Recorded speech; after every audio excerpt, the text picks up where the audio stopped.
Hello everyone, Nintendo Gen 64 and Jess, Meteor Girl, Izzy Shaw are back yet again for another one of our reviews of a film we just saw. And keeping with what we're working towards, we just watched Quantum of Solace last night, which is the sequel to Casino Royale, the 2008 film that came out. Second Daniel Craig Bond film, and these are our thoughts. So, quick plot synopsis, because I'm sure Jess might have forgotten everything that happened, because it's a very, very, very dense film for its 1 hour, 46 minute runtime. Basically, this film follows Daniel Craig's James Bond, who is on the hunt for the organization behind the death of his love interest from the previous film, Vesper. And on his investigations, he uncovers an evil organization known as Quantum, who plan on taking control of the Bolivian water supply and then selling it back to the Bolivian government at twice the rate that they were previously paying for it. So it's this sort of like economic plot, also with like this sort of personal sort of vendetta thing going on underneath. And yeah, let's just dive right into it. What did you think of the film? What are your thoughts, overall feelings on the film? Casino Royale, I had an issue with the action stuff. For some reason, I wasn't engaged. Mm-hmm. This, I felt, didn't feel that way. I didn't feel like there was an issue with me being engaged. I was very confused, however, still, because there was a very convoluted plot. Camera angles, you and me made a comment of this, the editing. It reminded me of, just for the sake of it, I've watched the first two Shane Dawson documentaries just because I'm curious about how that's going to go. And I noticed I could not properly watch his videos because it was very much, here's an image, here's an image, here's an image, here's an image. Can't keep anything focused for longer than 5 seconds. And I feel like that was a big problem with this movie. And also, yeah, there was like, when you're talking to someone, it'd be like, they're sitting here, and yet they're talking like this. If you actually look at them, like, framed with the single person. Yeah. It's like, editing issues, it's very hard to ignore that, and very convoluted plot. But I felt like I could be a little bit more engaged with this one than the other. But I don't know if that's a problem with it or just my messed up brain. Well, look, I'll prompt you with some specific talking points. Yeah, I agree. The biggest problem people have with this movie is, and I think I noticed more this time watching it than any other time, like, the material that they have to work with isn't bad, right? The material isn't so bad. Like, I actually didn't hate the plot at all. Like, I wasn't sitting there like, oh, this plot fucking sucks, I'm not interested. Like, I actually, like, for some reason, this time more than any other time I've seen this movie, I was like, okay, I'm interested to see where this is going now. I actually like, the whole plot with the general guy who wants to overtake the Bolivian government and become the new president, and so he enlists Quantum to help him do that. I actually didn't mind that so much, but I think the way the story is told is what makes this movie lose a few points in my book, because, as you said, the movie opens just like straight as soon as Casino Royale ends. This movie starts with this sort of car chase sequence, and the cuts are so quick. They're like, the shots last like less than a second. We were counting. We were like, this shot, 1, 2, and then the cuts. I think the longest you got to was actually like 4. And the scene at the very start where they're interrogating Mr. White, there is a bit in that scene where he's talking about how he's got people everywhere. And then one of his goons shoots Judi Dench's M. Or it looks like she does. I'll put the clip on the screen now. We thought Judi Dench got shot in the fucking face. Well, yeah. And then, or at least, I was thinking, well, maybe she got shot in the shoulder or something, and that's why she ran up the stairs. But he aimed the gun at her, and she fell. I swear to God, she fell. He aimed the gun at her and she fell. Yet the next scene that we see her, which was basically, from my understanding, was a few hours later, max. She's fine. Hasn't been shot. She's doing work as normal. So why did she fall? And how bad? If you are, he was though he was like an undercover person, he was hired by them to be a bodyguard. He would know how to use a gun. How do you shoot someone and no bullet? Yeah. Anywhere. I thought like, oh, maybe it's in the shoulder and that's why she's fine. Like, oh, she can still do her work with a bullet in her shoulder. But there was nothing. She was fine. Then why did she fall? Yeah, I know that was kind of weird. I didn't get that bit at all. I think the thing that I've never watched Quantum of Solace and Casino Royale like back to back. Like I've never done that before. Like this is like the shortest time between watching them. And full disclosure, I probably haven't seen Quantum of Solace in like maybe close to 10 years. So it's been a long time. Watching it right after Casino Royale, it actually works a lot better because you're sort of like at the start they kind of reiterate Bond's mindset from the previous one where he's like, you know, oh Vesper, you know, fuck her kind of thing. But although even though he says that, you don't get the feeling he truly believes it. And it's odd because like he goes along on this movie, he's trying to uncover, as we say, the organization of Quantum. He, you know, does the digging on Dominic Green. He, you know, stops that plot. But that sort of is, like, inconsequential to his own kind of vendetta. Because right at the end, you know, he goes to see the ex-boyfriend of Vesper who gave her the necklace in the original, in Casino Royale. And he interrogates him, but he doesn't kill him. And that's the whole thing. It's like, oh, you know, he always kills these leads. And then finally, at the very end, he doesn't kill the guy. And it's like, is that the point of the movie? I just think that's, like, the key is, like... It's treading water because you get the sense that he really becomes Bond at the end of Casino Royale when he's like, the name is Bond, James Bond. And then in this one, he's like going through like, he's trying to do something and then, oh, by a chance coincidence, he uncovers that these guys are doing this whole big scheme with Bolivia's water. He's like, well, I got some time on my hands, I may as well stop this. And then, yeah, I got the sense like the focus wasn't where it should have been. I mean... I don't know, does this sound dumb, but he works for London, like the UK. So why would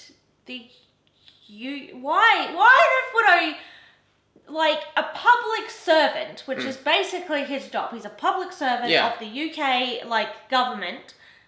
Why would he why would he care? Like I know like morally but it's Bolivia. That would be their issue. They explain that Bolivia is very corrupt, and they explain that like they change governments every week there. But I feel like it's not really affecting the UK. Like morally, it's like, oh, we should stop this. But if he's got to do his job, and that doesn't seem like some like I don't know. It's like. It's not his job. That's right. Yeah. All right. Let's talk about some of the characters in this film. Let's talk about the Bond girl first of all, which is her name's Camille, and I never get her name right. Let me see. Oh, they didn't sleep together, did they? They didn't sleep. They did sleep together. Woo! Which I know is a big complaint of yours, but what's her name? Olga Kurylenko. The other girl slept with him though, and I was very disappointed. Olga Kurylenko. She plays Camille, who is a Bolivian Secret Service, and. She would care. I did like her a lot, actually. I liked her, the situation with her and the general guy. I liked that little bit of backstory you get. She seemed genuinely, like, out to kill. But I think the other thing that... you haven't seen this movie, but there's another James Bond film called For Your Eyes Only, which deals with the main Bond girl of that film gets killed by the main villain. Her parents get killed by the main villain. And so she's out to, like, get revenge for that. Which I think it works a lot better when you actually see the villain kill the person that they're getting revenge on. Yeah, this was only, like, her telling the story. Because and I think the problem is, the backstory of her character is given to you, like, maybe an hour into the film. So it's like, you're with her this whole time, and it's like, alright, now we're going to tell you why you should care about her. Yeah, because it was very much like, yeah, at the start when she very much wanted to see the guy, the general, is that? The general, yeah. Yeah, when she wanted to see the general, I was just thinking, okay, she's just really it's like a weird Ted Bundy thing, how everyone's like, I don't know if I'm saying this right, but it's like, there's people that are like, oh my god, have to want to meet the evil person. Yeah. I want to meet the evil person. His Because, you know, Ted Bundy, a lot of people, for some reason, love Ted Bundy. But, like, I want to meet the evil person and, like, demanding to go and meet him. And it's like, well, she's a bad guy or she's just power hungry. And then I felt less like that during the movie. And then you go and reveal why. And it's like, I mean, you could have said this to me earlier. Yeah, that's true. That's true. That guy's name, by the way, was General. Sorry, I'm looking this up. I was paying attention. His name is General. I think I just saw his name. What's his name? I've seen this movie like so many times that I forgot the guy's name. What's his name? General Medrano is his name. Medrano. General Medrano. So speaking of him, let's talk about the villains because we had Dominic Green was the main villain. He was okay. I didn't mind him. He was unremarkable. Yeah. He doesn't have any like distinguishing features. Like Lashif had the scar, and Lashif was like, I don't know. I liked Lashif because his character was a guy who was his back was against the wall the entire time. This guy was like, oh, what's he up to? What's his plan? He's a bad guy, and he was one of the few villains to know that James Bond is an MI6 agent and do nothing about it. He learns very early on in the movie that Bond is MI6, right? That he's a Secret Service. And he actually, like, what does he do? He tries to plant the police on him. Like, he controls the Bolivian police force at that point in the film. Like, it's just like, he was not threatening in the slightest. And then at the end, when he fights Bond, you expect the audience to believe that he can be a physical threat to Bond. Yeah. And it's clear, too, that he was meant to be an underling of this Quantum organization. Like, you know, when they're having the opera meeting and they're talking, it's like there's this vague organization and he's involved in some way and you don't really know if he's like a leader or if he's like where he is. And then, yeah, I just think like introducing a new villain plus new organization. The villain of this movie should have just been Mr. White. Because you knew who he was. He was in the first movie and then he's in this one too, but he's like kind of doesn't do anything. Yeah, he's kind of like, just like, hello, extra person. So, like, you could have got rid of Dominic Green and added Mr. White as the main villain, and then you could have had the confrontation being between Bond and him at the very end, right? How much better would it have worked if at the end of Casino Royale he catches Mr. White, interrogates him at the start of this movie, Mr. White escapes, and then the movie is about him trying to get Mr. White again or something. You have like a personal connection between the two characters. But instead they introduce Dominic Green, who you don't really care about at all, because he's not even his own guy. I don't know. What do you think? I agree. Yeah? Probably would have made things less confusing. If you had too many characters, it just makes stuff hard. It's just harder to, like, make a good plot that makes sense. Get everything you need in to make a good movie if you've got too many characters. There were a lot of characters. He wasn't needed. He really wasn't needed. There were a lot of characters in this movie. Like, I forgot, and I only noticed this watching it this time. David Harbour from, Stranger Things. Yeah. Is in this movie as, like, a CIA guy who's kind of like a corrupt CIA guy who's kind of protecting Dominic Green. Because they talk about how, like... Yeah, he wasn't needed either. And Felix Leiter is in this movie, but does nothing at all. Like, he literally does nothing. I forgot who he is. Jeffrey Wright, the African-American guy. Oh! All he does is tell Bond where the hotel is at the end of the movie, where the deal goes down. That's all he does. He's, like, in it for, like, maybe 3 or 4 scenes. And we were talking about the editing. I need to talk about this scene. This scene blew my mind when I watched it in like a really bad way. So there's a scene where they're at a party. Dominic Green's hosting a party, and I'll put it on screen. But Jeffrey Wright, Felix Leiter, is sitting there. There's an insert shot of him sitting there like this, and he's looking at something. And then they cut to this shot of Bond walking with Camille or something. And then they cut back to him looking, and then they cut back to Bond. And it's like, you don't know where he is in relation to them in the scene. It's just an example of, like, really bad editing. Yeah, but that was, like, a lot in the film. The direction of this movie really brings it down for me. Really brings it down. So, and, like, obviously M was in it. Judi Dench was in it again. She was in it a lot, actually. There was a lot of her in this movie. She was in the scene a lot. In the field a lot. And they had another Bond girl, Fields, who gets killed. She's there for like 2 scenes, and then she gets oiled up. Yeah, that's the one that had sex. Yeah, she just has sex with Bond in like 2 seconds. That one, I understand if you have problems with Bond's like... But yeah, once again, it is... This time was only one girl, but basically... Hello, first time I've met you. Now I want to sleep with you. Then they have sex. She actually says, I hate myself for doing this or something like that. She's like, I hate myself for doing it. Yeah. Like, I'm angry at myself or something that she said. But then she dies. She dies. Because Bond leaves her... So Bond goes to this party with 4 characters. 2 of them die at the party, because Mathis, who returns from the first movie... Bond leaves him for literally 2 seconds. Yeah, and then somehow he ends up in the boot unconscious. I don't know how that happens. And then basically, when they're like, when the police pull him over and it's like, get him out of the boot or something, he like picks him up and then like shoots the guy in the back. Yeah, because the police were corrupt police, because he was like... But why would you go and tell him to move him then? So they could shoot him more? I don't know, make it look like Bond killed him? Oh, because there's this whole thing... But that would also work if you just quickly went, shoot. Oh, I'm sorry, I've got in your way. That's okay. But it was like, if you're like, you know, I'll do it this way. Yes, this way. God, my brain. It's like, you could just like go over and shoot him behind him. There was this whole thing in this movie about trying to set up Bond as like... Because there's this scene with one of the ministers, like the Minister of Defense or something, where he's like, well, we got to bring this Bond guy in, and M's like, he's suspended without pay, and it's like, there's a catch and release order, or a catch and kill order on you or something. Like, there's this weird thing about like, well, we need to add some tension into this movie, so let's make it that everyone thinks Bond is gone rogue. Like, they talk about him, like, being turned or something. Like, what? Like, you literally just had in the last film that he became 007, he became James Bond, and now you're talking about him, like, you're just suspending him again. Like, in 2 movies we've had him retire from the agency and get suspended from the agency.